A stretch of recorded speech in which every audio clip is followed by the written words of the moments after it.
Ang problema dito, yung nabakunahan na, except for the one dose, I think Johnson & Johnson, wala dito yan.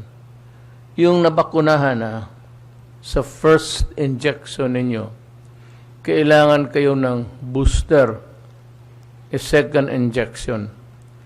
Please find time to go back and line up and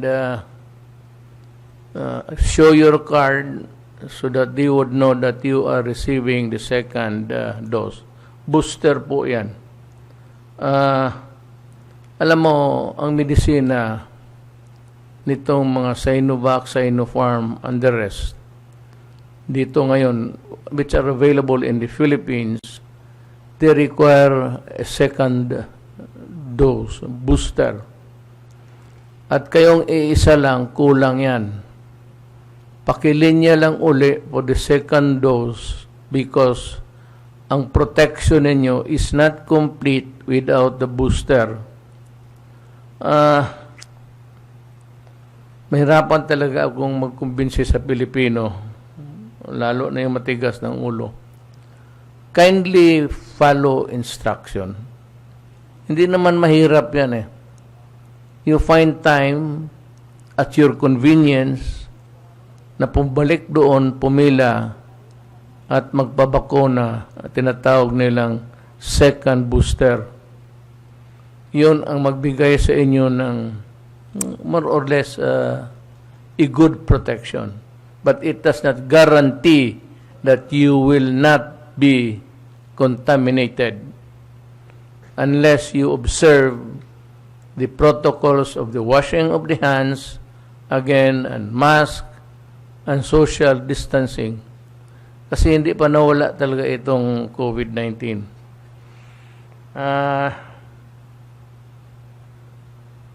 I want the authorities and the LGUs to find out why this is happening and to take steps to return to their ma-imber na sila na madala ng mga barangay captain pati mayors. Kindly help us ferret out the persons who have not received the second booster until now. Nandyan yung medisina.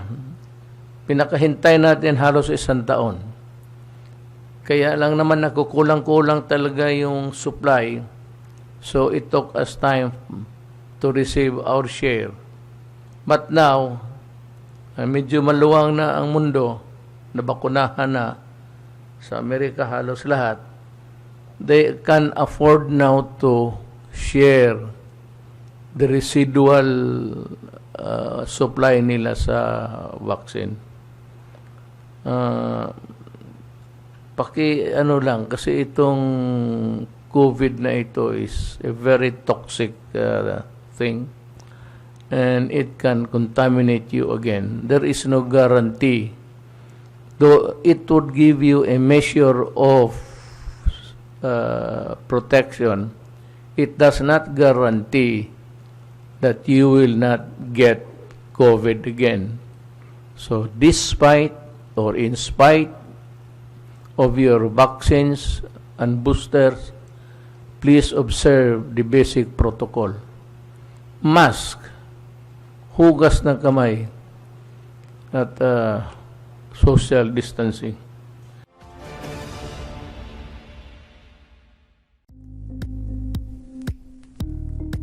Thank you for watching Politico TV. Please like and subscribe to our channel for more videos.